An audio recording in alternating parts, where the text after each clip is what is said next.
Hello and welcome again. It's been a while since I was here, and I apologize to my subscribers and viewers because I've been unavoidably aware.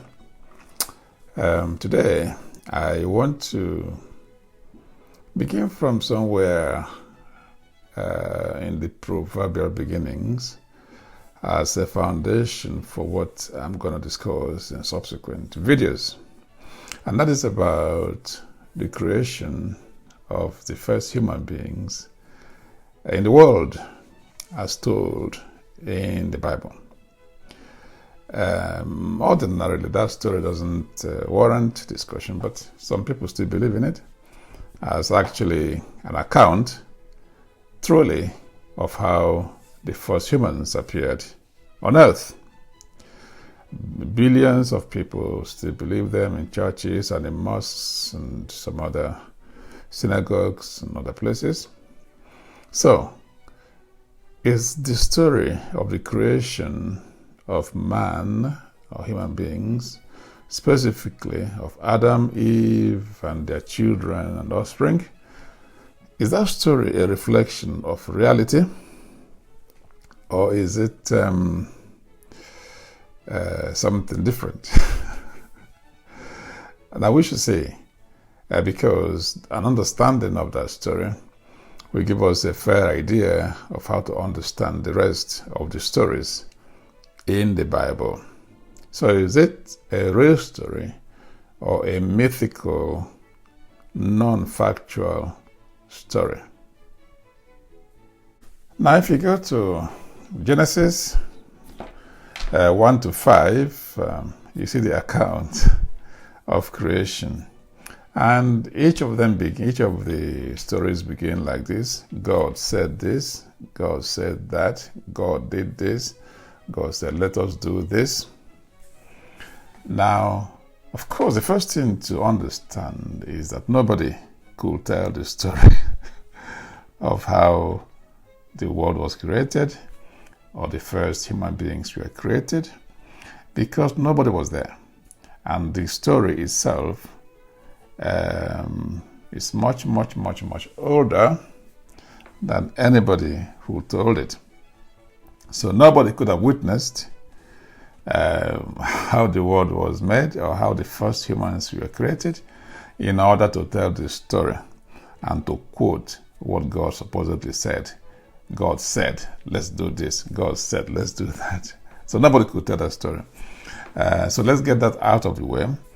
But assuming that somebody who was not there when the world was created could tell this story, does the story itself make sense?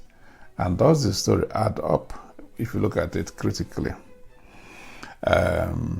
So the story of Adam and Eve, how they were created, you will find that Genesis 1 verse 26 to 31 and Genesis 2 verse 7 and then verse 21 to 25.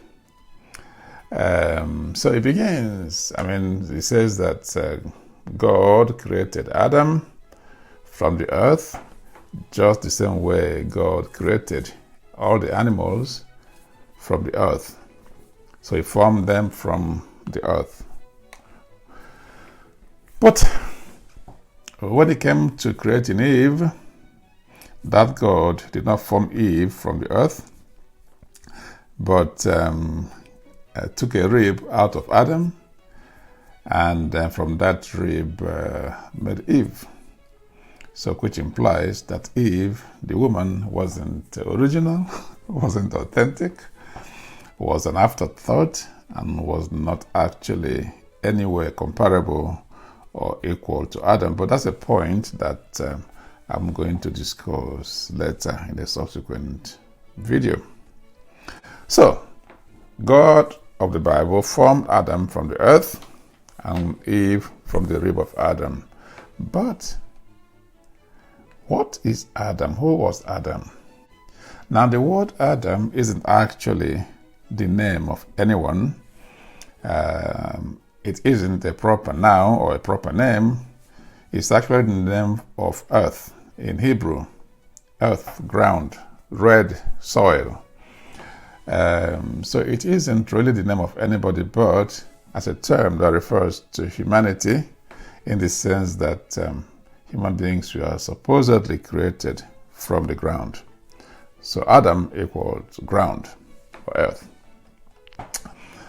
So how did human beings now come up out of Adam? Because remember, it was Adam and Eve that were the first. Now the Bible tells us that Adam and Eve had two sons. One was called Cain and the other one was called Abel. There was no daughter, no girl. Then if you go to Genesis 4 verse 8, we are told that Cain killed Abel out of jealousy. So out of the two children, one kills another, and that means only Cain was left of the two children. But we are later told that after the killing of Abel and the punishment of Cain by banishment, many years later, Adam and Eve had a son, a third son, called Seth. You can find this story in Genesis 4:24 to 26. And this is where the story becomes very interesting. Because Seth was supposed to be the person through whom humanity now emerged, because Abel has died, Cain was a murderer and had been banished and punished. Yeah? So this Seth, the child of Adam and Eve, had a son who was called Enosh. And it was through this Enosh that supposedly the world was populated. Go to Genesis 5:9 to 11. Okay. So Seth married somebody who gave birth for him to Enosh. Who did Seth get married to? Remember, Adam and Eve had no daughter. So if they were the first and only human family at that time in the world, whose daughter did Seth marry? Which woman? And if there was a daughter of somebody whom he married, it then follows that there was a parent, or there were parents of that daughter, and which meant that those parents had parents and all that. So, which means that it is clear immediately that apart from the Garden of Eden, so-called, there were other human beings around who are not in any way connected to Adam and Eve and his family and their family, because the wife of Seth came from somewhere. Okay, so the story itself destroys itself because it tells you that there were other people living at that time. And then it becomes even more interesting and more intriguing. Now remember, after Cain had killed Abel, due to jealousy, the Bible God came down to Cain and said, "Hey, my friend, what have you done? Where is your brother?"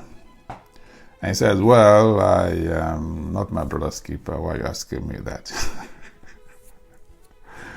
And that God said to him, "Well, so you've killed your brother. Now I'm going to punish you. You'll be a vagabond and a wanderer.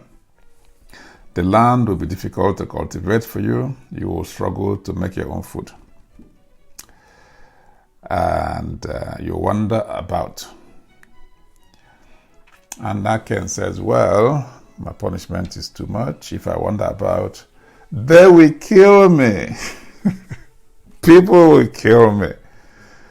And the Bible says, well, that God said, okay, to make sure nobody kills you, I will place a mark on your forehead so that if they see you, they will avoid you. Who were these people that were supposed to kill Cain? If they were only Cain and his parents who were living in the world at that time. It tells you again clearly, there were other people in other lands, neighboring lands for that matter. So that shows that Adam and Eve and the family were not the first or the only people around. Then Cain, we are told, goes away and then goes to a place called Nod, a land called Nod, community, people of Nod. And there he took a wife. He married a wife there, and this wife of his gave birth to a son for him called Enoch. Now Enoch was therefore another source of procreation for the world. So if there was a wife for Enoch, for Cain, in the land of Nod, it follows there were people of Nod living at the same time as the people of Eden. It follows there were parents for the wife of Cain. It follows, therefore, that creation did not begin with Adam and with Eve. There were other people living in other places.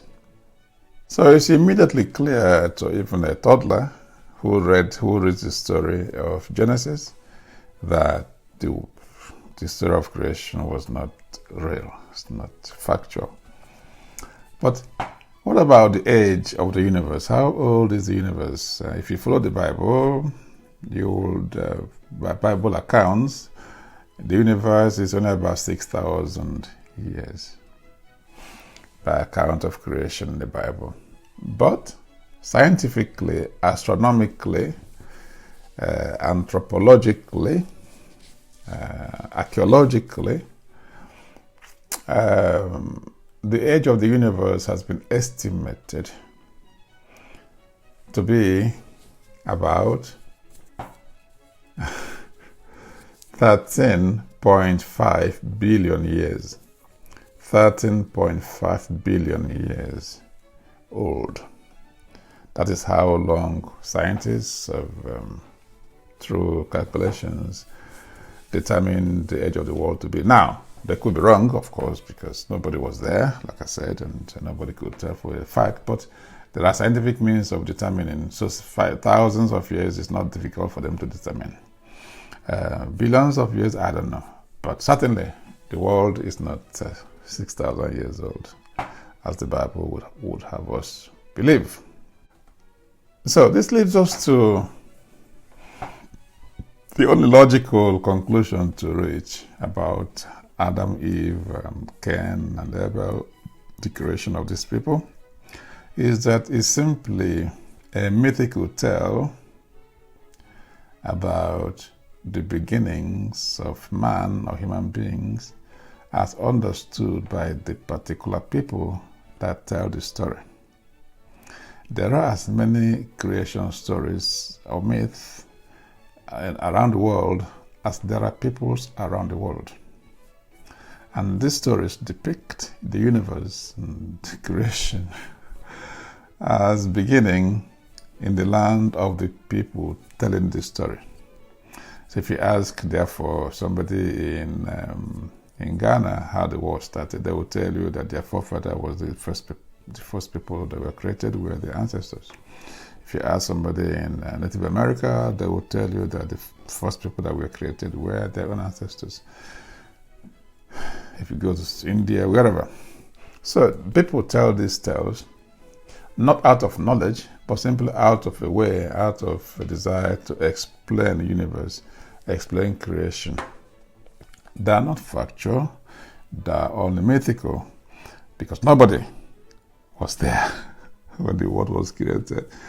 The only common feature in all these stories is that certain gods or a certain god created this and that. But how, nobody could actually tell. So which means it will be folly to say that Adam and Eve were the first human beings that were created, and that is the word of God. That cannot be. Nobody can tell how the world began. Nobody could pretend to know how the world was created, because creation pre-existed all accounts of it. There was no written record or information by the Creator to anyone about how the world was created. And nobody could actually say how this happened. So the creation story in the Bible is mythical as others around the world. It's not superior to any of them and should not be taken as a literal expression of fact. It would be folly to assume otherwise. So it must be taken as an account of the world, of the people of the Bible, about their deities. Because when they say God, God is according to their own traditional understanding and religious practices. Is their deity, they refer to God. That deity doesn't mean the gods of other people. And are talking about the land that they knew. So when they say world, they're talking about the land they knew, the land around them where they lived. Now remember, at that time, there wasn't anything like aeroplanes, cars, not even bicycles. You don't have telephones, no internet, no communications with people from distant lands. So you can only go as far as your leg can take you. And you can only see as far as your eyes could take you. You could only hear as far as your ears can hear. And therefore, anything beyond those senses and the physical ability to reach there doesn't exist. So when they say the world is the environment they were talking about, the one they could see, the one they could reach. And that is it. And that is the way to understand it. And if in fact we should talk about creation story of the first man, we should probably go back to Africa, because archaeologically we know that Africa is the place where humanity started. And therefore, if there is any creation story about the universe, about human beings, then we should listen to the tales of our forefathers, of our ancestors, of how the world came about and who the first human beings were. Well, thank you for watching. If you like the video, give us a thumbs up, and please do subscribe to the video, to our channel, so that you don't miss out anything that we post. Until I see you next time, have a good day. Bye-bye.